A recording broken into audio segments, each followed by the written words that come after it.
विजय तिलक, विजय तिलक, विजय तिलक, विजय तिलक, विजय तिलक, विजय तिलक, विजय। नमस्कार, स्वागत है आपका एबीपी गंगा में। मैं हूं अवधेश। बुलेटिन की शुरुआत करते हैं इस वक्त की बड़ी सियासी खबर के साथ। बड़ी खबर दिल्ली से है। थोड़ी देर में भाजपा मुख्यालय पर बड़ी बैठक होने जा रही है। शपथ ग्रहण की तारीख और मंत्रिमंडल पर चर्चा होगी और यूपी सरकार के गठन को लेकर दिल्ली में बड़ी बैठक है। 4 बजे का वक्त तय किया गया था। भाजपा मुख्यालय पहुंच गए हैं डिप्टी सीएम दिनेश शर्मा और स्वतंत्र देव सिंह और ये बैठक शुरू होने जा रही है और शपथ ग्रहण की तारीख, मंत्रिमंडल पर चर्चा होगी, साथ ही एमएलसी के जो चुनाव उसको लेकर भी चर्चाएं होंगी। तो काफी महत्वपूर्ण बैठक है ये उत्तर प्रदेश के लिहाज से। चाहे सरकार के गठन की बात करें, चाहे मंत्रिमंडल की बात करें, तो थोड़ी देर में भाजपा मुख्यालय पर बड़ी बैठक होगी। शपथ ग्रहण की तारीख और मंत्रिमंडल पर चर्चा होगी। यूपी सरकार के गठन को लेकर दिल्ली में बड़ी बैठक बुलाई गई है। मुख्यमंत्री योगी आदित्यनाथ भाजपा मुख्यालय पहुंचे हैं। दिनेश शर्मा और स्वतंत्र देव सिंह भी भाजपा कार्यालय पहुंच गए हैं। अविनाश हमारे साथ जुड़ गए। अविनाश, क्या ये बैठक शुरू हो गई है और कौन कौन पहुंच गया है? देखिए, अगर बात करें तो उत्तर प्रदेश के संगठन से जुड़े हुए जो भी लोग हैं वो बीजेपी के दफ्तर में पहुंच चुके हैं। चाहे बात करें तो दोनों डिप्टी सीएम केशव प्रसाद मौर्य, इसके अलावा दिनेश शर्मा, प्रदेश अध्यक्ष स्वतंत्र देव सिंह, इसके अलावा संगठन महामंत्री सुनील बंसल और मुख्यमंत्री योगी आदित्यनाथ, ये लोग सभी लोग उत्तर बीजेपी मुख्यालय पर पहुंच चुके हैं। और अभी अगर बात करें तो बीजेपी के राष्ट्रीय अध्यक्ष जेपी नड्डा के साथ इनकी बैठक कुछ ही देर में शुरू होगी। 5वें फ्लोर पर यह बैठक शुरू होगी, जहाँ पर अगर बात करें तो सबसे पहले चुनावी विश्लेषण किया जाएगा कि किस तरीके से हार और जीत मिली है, किन किन सीटों में भारतीय जनता पार्टी ने बेहतर प्रदर्शन किया है, किन किन क्षेत्रों में प्रदर्शन ठीक नहीं रहा। इसके साथ साथ मंत्रियों की हार के क्या कारण रहे हैं, खासतौर से अगर बात करें तो जिस तरीके से 10 मंत्री चुनाव हारे हैं, इसके अलावा डिप्टी सीएम केशव प्रसाद मौर्य चुनाव हारे हैं, तो क्या वजह रही है। इसके अलावा अगर बात करें तो 5 जिले ऐसे हैं उत्तर प्रदेश में जहां समाजवादी पार्टी ने क्लीन स्वीप किया है, तो क्या वजह रही है कि उन जिलों में क्लीन स्वीप हुआ है। और उनमें 2 जिले काफी महत्वपूर्ण है। एक तो गाजीपुर है, दूसरा कौशाम्बी है, क्योंकि यहाँ से बीजेपी के 2 कद्दावर नेता आते हैं। एक मनोज सिन्हा जो कि बीजेपी की तरफ से पहले सांसद हुआ करते थे, केंद्रीय मंत्री हुआ करते थे, लेकिन अभी जम्मू कश्मीर के उपराज्यपाल हैं, तो उनके भी जिले में भारतीय जनता पार्टी को मात खानी पड़ी है। और दूसरा डिप्टी सीएम केशव प्रसाद मौर्य का जिला कौशाम्बी, जहां की तीनों सीट भारतीय जनता पार्टी हार गई है। खुद डिप्टी सीएम केशव प्रसाद मौर्य चुनाव हार गए। तो क्या कुछ कारण रहे, इसकी समीक्षा की जाएगी। इसके बाद अगर बात करें तो एमएलसी जो उम्मीदवार तय करनी है, इनके नामों को लेकर के मंथन होगा कि कौन कौन से ऐसे उम्मीदवार हैं जिनको एमएलसी का टिकट दिया जाए। इसको लेकर चर्चा की जाएगी, क्योंकि कई सारे ऐसे पार्टी के लोग हैं जिनको विधानसभा में टिकट नहीं मिला था। उनको पार्टी ने आश्वासन दिया था कि वो मेहनत करे, पार्टी आगे उनको पुरस्कृत करेगी। तो लिहाजा चूंकि अब एमएलसी का चुनाव आ रहा है तो पार्टी उनको पुरस्कृत करना चाह रही है। बहुत सारे ऐसे कार्यकर्ता रहे हैं जो पिछले लंबे वर्षों से पार्टी के लिए समर्पित होकर काम करते हुए आए हैं, तो अब उनको पुरस्कृत करेगी पार्टी। और जो टिकट घोषित करेगी उसमें सभी तरीके से समन्वय देखने को मिलेगा, चाहे युवा हो, चाहे अगर बात करें जो तमाम सारे वरिष्ठ लोग हैं उनको भी। और इसके साथ साथ अगर बात करें तो कई सारे ऐसे भी कार्यकर्ता हैं जो काफ़ी लंबे समय से अपनी पार्टी के लिए मेहनत कर रहे थे, तो उनको भी पुरस्कृत किया जाएगा। इसके अलावा अगर बात करें तो अंत में बात की जाएगी कि मंत्रिमंडल को लेकर किस तरीके से मंत्रिमंडल रखा जाए और जो घोषणा पत्र जारी किया गया, जो घोषणाएं की गई है भारतीय जनता पार्टी की ओर से, उसको कैसे फुलफिल किया जाए। क्योंकि आज जब हम डिप्टी सीएम दिनेश शर्मा से बातचीत कर रहे थे तो उन्होंने साफ तौर पे कहा था कि प्रधानमंत्री ने जिस तरीके से जो आवारा पशु हैं, जो बेसहारा पशु हैं, उनको लेकर के जो वादे किए थे, इसकी पहली छाप पहले कैबिनेट में देखने को मिलेगी। यानी कि उस पर जितनी जल्दी हो उतनी जल्दी काम किया जाएगा। सबसे बड़ा मुद्दा बना कि गाय की बात हुई, सांड की बात हुई, तो मतलब जो पहली सरकार थी उसकी कैबिनेट में किसानों की कर्ज माफी पर फैसला हुआ था। तो क्या माना जाए कि इस सरकार की जो पहली कैबिनेट बैठक होगी उसमें आवारा या बेसहारा पशुओं को लेकर कुछ बड़ा देखने और सुनने को मिल सकता है? जी बिल्कुल, अगर बात करें तो प्रधानमंत्री नरेंद्र मोदी की रैली जब हुई थी तब उन्होंने अपनी रैली से कहा था कि 10 मार्च के बाद जैसे ही नतीजे आएंगे, सबसे पहला काम जो बेसहारा और आवारा पशु हैं, जो किसानों का खेत चर जाते हैं, उनके लिए सबसे पहले प्रबंध किया जाएगा। और किसानों के लिए जिस तरीके से 2017 में जब योगी सरकार के पहला गठन हुआ था और योगी सरकार की पहली कैबिनेट की बैठक हुई थी तो कर्ज माफ किया गया था। तो जब आपकी योगी 2.0 सरकार का गठन होगा तो जाहिर तौर से बात है किसानों के लिए ही आवारा पशुओं का प्रबंध किया जाएगा, क्योंकि सबसे ज़्यादा पिछले 5 सालों में अगर किसी को नुकसान हुआ है आवारा या बेसहारा पशुओं से, तो वो किसानों को हुआ है कि खेत चर जाते थे। और कई सारे पूर्वांचल में खासतौर से बात करें तो कई सारे छोटे किसान हैं जिनके पास छोटी जोत है, बहुत कम बीघे की जमीन होती है उनके पास, तो उनको सबसे ज़्यादा दिक्कतें होती थी। तो लिहाजा उनको किस तरीके से अब इनसे निजात दिलाया जाए, इससे किस तरीके से उनको उनका जो कष्ट है उसको दूर किया जाए, तो इसको लेकर के सबसे बड़ी बैठक होगी। और इसमें कहीं ना कहीं वो एक फार्मूला तय होगा कि जो बेसहारा पशु हैं, जो आवारा पशु हैं, उनको रखने के लिए या उनको किस तरीके से आगे रखा जाए जिससे कि वो खेतों तक न पहुंच पाए। तो ये तमाम सारी चीज़ों का जो है प्रबंध किया जाएगा। इसके साथ साथ अगर बात करें तो जिस तरीके से होली और दिवाली में मुफ्त सिलेंडर देने की बात की गई थी, तो उसको भी छाप देखने को मिल सकती है, क्योंकि बिल्कुल ये तमाम चीजें मिल सकती है। जैसा कि दिनेश शर्मा आपसे बातचीत में कह भी रहे थे कि जो भी संकल्प हमने लिए थे वो पूरा करने का वक्त है। लेकिन अविनाश, अगर हम बात करें मंत्रिमंडल को लेकर सभी की निगाहें टिकी हैं, तो क्या आज की बैठक में तस्वीर साफ हो सकती है बीजेपी के अंदर की मंत्री कौन कौन बनेंगे, और क्या सरकार के गठन के शपथ ग्रहण की तारीख भी आ जा सकती है? जी नहीं, देखिए अगर बात करें तो आज एक औपचारिक तौर पे बातचीत जरूर होगी कि मंत्रिमंडल में किसको किसको शामिल किया जा सकता है। एक मंथन तो जरूर होगा, लेकिन फाइनल मुहर नहीं लगेगी। फाइनल मुहर अगर बात करें तो गृह मंत्री अमित शाह के साथ जब बैठक होगी तभी लगेगी। और आज की बैठक में जो अभी तक हमें जानकारी मिल पा रही है कि गृह मंत्री अमित शाह नहीं आएंगे। होली के बाद या तो गृह मंत्री के साथ दिल्ली में बैठक होगी या फिर गृह मंत्री जब लखनऊ पहुंचेंगे तब ये बैठक होगी, जहां पे मंत्रिमंडल का जो नाम है वो फाइनलाइज किया जाएगा। आज अगर बात करें तो जो हार जीत हुई है उसका विश्लेषण होगा, जो नतीजे आए हैं। इसके अलावा जो एमएलसी के उम्मीदवार तय करने हैं उनके नामों को लेकर के मंथन होगा। लेकिन एक औपचारिक तौर पर यह जरूर तय किया जाएगा कि किसको किसको शामिल किया जा सकता है, किस तरीके के चेहरे मंत्रिमंडल में रखे जा सकते हैं, यह जरूर तय हो जाएगा। लेकिन नामों पर अंतिम मुहर आज नहीं लगेगी। नामों पर अगर अंतिम मुहर की बात करें तो जब गृह मंत्री अमित शाह के साथ बैठक होगी तब उन नामों पर अंतिम मुहर लग जाएगी। अब देखना है कि गृह मंत्री अमित शाह के साथ वो बैठक दिल्ली में होती है या फिर वो जब लखनऊ पहुंचते हैं तब ये बैठक होती है, क्योंकि गृह मंत्री अमित शाह 21 मार्च को लखनऊ पहुंच सकते हैं, जहां पे वो बतौर पर्यवेक्षक जाएंगे और विधानमंडल दल की बैठक बुला के वहां पे सीएम योगी आदित्यनाथ के नाम को प्रस्तावित करेंगे, जहां पे फिर वो उनको विधानमंडल दल का नेता चुना जाएगा और फिर आगे सीएम बनने की कार्रवाई की जाएगी। तो उसी शाम को अगर बात करें तो वहां पे बैठक हो सकती है। और 19 मार्च को भी टेंटेटिव डेट रखी जा रही है, जहां पे मुख्यमंत्री योगी आदित्यनाथ समेत जो जितने भी संगठन से जुड़े हुए लोग हैं वो दिल्ली आ सकते हैं और फिर से एक बार बैठक हो सकती है मंत्रिमंडल के विचार विमर्श के लिए। लेकिन आज यहाँ पे जो सबसे बड़ी बैठक होगी वो संगठन को लेकर के होगी कि किस तरीके से जो नतीजे आए हैं, खासतौर से जब भारतीय जनता पार्टी ने उत्तर प्रदेश में बीजेपी को 6 क्षेत्रों में बांट रखा है, पश्चिम क्षेत्र हो, ब्रिज क्षेत्र हो, कानपुर बुंदेलखंड क्षेत्र हो, अवध क्षेत्र हो, काशी क्षेत्र हो, गोरखपुर क्षेत्र हो। तो इन 6 क्षेत्रों में नतीजे किस तरीके से आए हैं और नतीजों में अगर बात करें तो क्यों भारतीय जनता पार्टी थोड़ा पिछड़ गई। भारतीय जनता पार्टी के लिए इस बार सबसे टफ पश्चिम उत्तर प्रदेश माना जा रहा था, लेकिन पश्चिम उत्तर प्रदेश में बीजेपी ने यहाँ पे अच्छी खासी संख्या में सीटें जीती है। बीजेपी को जो नुकसान हुआ है वो पूर्वांचल से हुआ है। तो पूर्वांचल में ऐसे क्या कारण रहेंगे कि जहाँ से नुकसान हो गया, ना तो वहाँ पे किसान आंदोलन की छाप उस तरीके से देखने को मिल रही थी, ना तो उस तरीके से नाराजगी की खबरें आ रही थी, लेकिन फिर भी सबसे ज्यादा नुकसान बीजेपी को पूर्वांचल से हुआ, जहाँ पे सीटें हारी। जो पश्चिम क्षेत्र से उसको उम्मीद से बेहतर सीटें मिली है। तो लिहाजा इन तमाम सारी चीज़ों की समीक्षा की जाएगी और गाजीपुर हो, मऊ हो, आजमगढ़ हो या फिर कौशाम्बी हो, यहाँ पे क्यों भारतीय जनता पार्टी एक भी सीट नहीं जीत पाई। तो इन तमाम सारे समीकरणों को लेकर भी चर्चा होगी। और जो भारतीय जनता पार्टी का गठबंधन था वो पूर्वांचल से ही था। अगर आप देखिए निषाद पार्टी और अपना दल दोनों का जनाधार पूर्वांचल में है, तो क्या इन दोनों जो दल सहयोगी दल थे उनका वोट बैंक भाजपा में ट्रांसफर हुआ या भाजपा का वोट बैंक इन दोनों दल को ट्रांसफर हुआ। तो इन तमाम सारी चीज़ों को लेकर के विश्लेषण आज किया जाएगा और उसके साथ साथ जो एमएलसी के उम्मीदवार हैं उनके नामों को लेकर के भी मंथन किया जाएगा, क्योंकि एमएलसी की जो नामांकन की प्रक्रिया है उसकी शुरुआत हो चुकी है। तो भारतीय जनता पार्टी भी अब चाह रही कि जल्द से जल्द अपने उम्मीदवारों को फाइनलाइज कर लिया जाए। जितने भी मुद्दे हैं आज, तमाम मुद्दे हैं कि जो बड़े चेहरे हारे वो क्यों हारे, कहां पर कमियां रह गई, किस तरीके की रूपरेखा हो, मतलब ये बैठक काफी लंबी चल सकती है। तमाम दिग्गज भी मौजूद हैं और बहुत सारे मसलों पर बातचीत होनी है।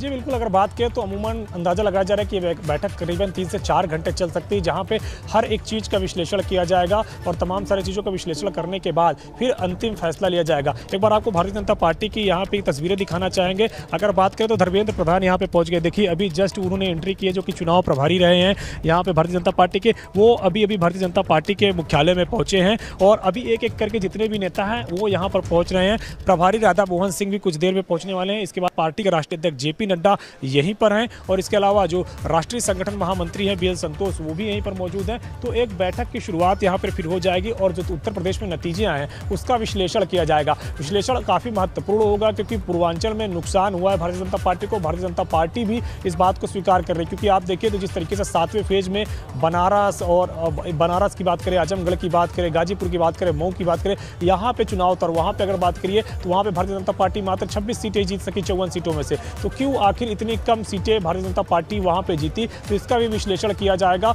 और तमाम तरीके से देखा जाएगा कि क्या कारण रहे कि भारतीय जनता पार्टी को पूर्वांचल में उस तरीके से सफलता नहीं मिली है। जैसा कि कहा जा रहा था कि पूर्वांचल में सबसे ज़्यादा मजबूत है भारतीय जनता पार्टी, जबकि पश्चिम में उसे इस बार नुकसान हो सकता है। लेकिन पश्चिम में भारतीय जनता पार्टी के इस बार का प्रदर्शन बेहतर रहा, पूर्वांचल में ही कहीं ना कहीं कमजोर हुआ। तो तमाम सारी चीज़ों को लेकर के विश्लेषण किया जाएगा। सहयोगी दलों की भूमिका को लेकर के भी यहाँ पे मंथन किया जाएगा कि जो सहयोगी दल है, चाहे वो अपना दल हो चाहे निषाद पार्टी हो, इनको मंत्रिमंडल में किस तरीके से समायोजित किया जाए और कितने मंत्री पद इनको दिए जाए। क्योंकि जिस तरीके से अपना दल 2014 से भारतीय जनता पार्टी का सहयोगी दल है, 2014 से लेकर के अब तक यानी कि सबसे पुराना सहयोगी उत्तर प्रदेश में अपना दल ही है, तो उनको किस तरीके से इस बार मोबिलाइज किया जाए, उनको कितने मंत्री पद दिए जाए, इसको लेकर के मंथन होगा। और सबसे नया जो सहयोगी दल है भारतीय जनता पार्टी के उत्तर प्रदेश के अंदर वो निषाद पार्टी है। तो निषाद पार्टी के 6 विधायक जीत के आए, तो उनको किस तरीके से मोबिलाइज किया जाए, तो ये तमाम सारी चीज़ों को लेकर के यहाँ पे मंथन किया जाएगा और तय किया जाएगा कि जो सहयोगी दल है उनको किस तरीके से मंत्रिमंडल में एडजस्ट किया जाए और इसके बाद फिर एक अंतिम निर्णय यहाँ पे कर लिया जाएगा। लेकिन जो चेहरे हैं मंत्री पद के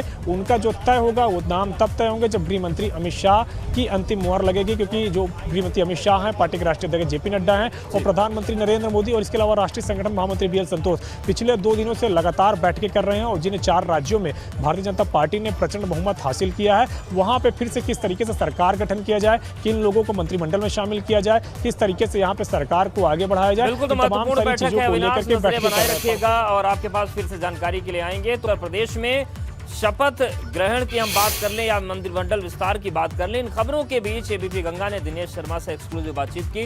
क्या कुछ उन्होंने कहा, सुनवाते हैं। उत्तर प्रदेश में प्रचंड बहुमत मिल गया है बीजेपी को, लेकिन अब आगे क्या होगा, हमारे साथ बातचीत के लिए मौजूद हैं उप मुख्यमंत्री दिनेश शर्मा जी। सर, प्रचंड बहुमत मिल गया है, प्राथमिकताएं अब क्या है, काम को लेकर के, सरकार के गठन को लेकर के, संगठन को लेकर के? देखिए, जब हम चुनाव लड़ रहे थे तो चुनाव लड़ते समय बीजेपी ने अपना संकल्प पत्र प्रस्तुत किया था और उस संकल्प पत्र में अपनी प्राथमिकताओं को भी उसमें प्रदर्शित कर दिया था।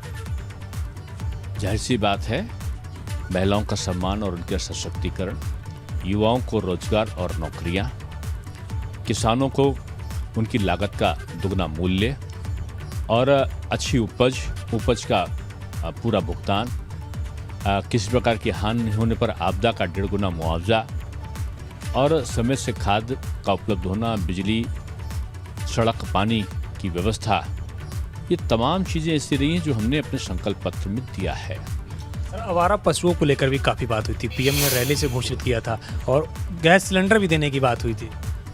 जो कहा वो किया, जो कह रहे हैं वो करेंगे। और माननीय प्रधानमंत्री जी का तो शब्द एक भी मुंह से निकल जाए वो बीजेपी के लिए ध्येय वाक्य है। हमारे न केवल श्रद्धा का केंद्र है बल्कि एक मार्गदर्शक के रूप में एक सबल नेतृत्व पूरे देश को मोदी जी के रूप में मिला है।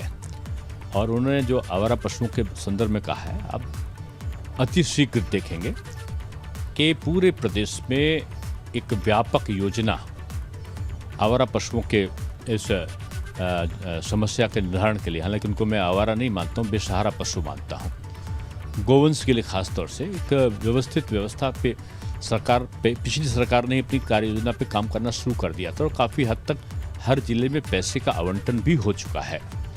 उसमें गति कैसे बढ़े, उसकी व्यवस्था में परिवर्तन कैसे हो और सुधार करके उस योजना को कैसे आगे बढ़ा सकते हैं, जल्दी सामने आएगा। प्रोफेसर कपिल सोलंकी के साथ अविनाश तिवारी, ABP गंगा, दिल्ली। योगी सरकार पार्टों के शपथ ग्रहण समारोह को लेकर लखनऊ में तैयारी शुरू हो गई है। शपथ ग्रहण का समारोह लखनऊ के इकाना स्टेडियम में होगा। यहां साफ सफाई से लेकर तंबू कनात से जुड़ा काम शुरू हो गया है। ABP गंगा संवाददाता शैलेश अरोड़ा ने यहां से तैयारियों का जायजा। योगी सरकार पार्ट 2 के शपथ ग्रहण समारोह को लेकर जगह फाइनल कर दी गई है और इस बार जो योगी सरकार का शपथ ग्रहण समारोह होगा वो राजधानी लखनऊ के इकाना स्टेडियम में होगा, जिसका पूरा नाम है भारत रत्न श्री अटल बिहारी वाजपेयी इकाना क्रिकेट स्टेडियम। हम वहीं पर मौजूद हैं और शपथ ग्रहण समारोह को लेकर तैयारियां भी तेज कर दी गई हैं। यहाँ पर अगर बात करें तो कल रात में ही पुलिस के आला अधिकारियों ने निरीक्षण किया, मौका मुआयना किया और उसके बाद से यहाँ पर अब पुलिस का पहरा भी लगा दिया गया है। एक प्लाटून पीएसी यहाँ पर तैनात कर दी गई है। आप देख सकते हैं यहाँ पर सुरक्षाकर्मी जो है वो मौजूद हैं और फिलहाल अब इस गेट के अंदर जाने की अनुमति किसी को भी नहीं है। तो यहाँ की आप तस्वीरें देख सकते हैं कि अंदर किस तरह से काम चल रहा है पूरी तरह से। यहाँ पर आप गेट पर देख सकते हैं कि सुरक्षाकर्मी जो है वो तैनात है। अंदर अगर हम दिखा रहे थे अभी जो तस्वीरें, तो समारोह के लिए जो यहाँ पर अगर बात करें तंबू कनाज जो टेंट लगना है वो सब भी पहुँचना शुरू हो चुका है। इस स्टेडियम के बाहर आप देख सकते हैं कि जो यहाँ पर पौधे हैं और या फिर झाड़ी झंकार है, तो एक तरफ जहाँ पौधों की फिनिशिंग का काम चल रहा है तो दूसरी तरफ जो झाड़ी झंकार है उनकी भी छटाई का काम यहाँ पर किया जा रहा है। आज सुबह ही जब यहाँ पर जो कर्मचारी लगे उनसे हमने बात की तो उन्होंने बताया सुबह ही उन्हें इस बात की सूचना दी गई कि यहाँ पर उन्हें आना है और साफ़ सफाई और इन सब कामों को अंजाम देना है। तो तब से यहाँ पर आप देख सकते हैं कि किस तरह तेज़ी के साथ में काम यहाँ पर भी जारी है। ये इकाना स्टेडियम का आउटर साइड है जहाँ पर आप देख सकते हैं पौधों की फिनिशिंग का काम चल रहा है। तो दूसरी तरफ हम आपको दिखाएं, रोड के दूसरी तरफ जहाँ पर सामने शहीद पथ निकलता है वहाँ पर भी जो झाड़ी झंकार है उसको भी हटाने का काम लगातार चल रहा है। लगातार यहाँ पर जो कर्मचारी हैं उनकी संख्या को बढ़ाया जा रहा है क्योंकि वक्त बहुत कम है और काफ़ी बड़ा ये एरिया है जहाँ पर ये पूरे भव्य समारोह को लेकर तैयारियों को अंजाम दिया जाना है। तो आप देख सकते हैं कि किस तरह से यहाँ माहौल है स्टेडियम के बाहर का। तो कुल मिलाकर देखें तो हमने आपको स्टेडियम के अंदर जहां पर इस भव्य समारोह को किया जाएगा उसकी भी तैयारी दिखाई और बाहर की तरफ भी हम आपको तैयारियां दिखा रहे हैं। तो कुल मिलाकर जो आयोजन होगा शपथ ग्रहण का वो बहुत ही भव्य स्तर पर होगा और बहुत जल्द उसकी तारीख, समय सब कुछ सामने आ जाएगा। कैमरा सहयोगी वीरेंद्र के साथ शैलेश अरोरा, एबीपी गंगा, लखनऊ। इस बीच एक बड़ी खबर आ रही है, उसका रुख कर लेते हैं। बड़ी खबर बदायूं से, जहां पर भीषण सड़क हादसा हुआ है। 4 लोगों की मौत हो गई। रोडवेज बस और कार में भिड़ंत हुई है। घायलों को जिला अस्पताल में भर्ती करवाया गया है। मुजरिया थाना क्षेत्र के मटकुली गांव के पास का ये मामला है। बड़ा हादसा हुआ है बदायूं में, जहां पर रोडवेज बस और कार में भिड़ंत हो गई। 4 लोगों की मौत इस हादसे में हुई है। कुछ लोग घायल हुए हैं जिन्हें जिला अस्पताल में भर्ती कराया गया है। और भरत शर्मा हमारे साथ जुड़ गए। भरत, जिस तरीके से हादसा हुआ है, जो लोग घायल हैं उनकी क्या स्थिति है?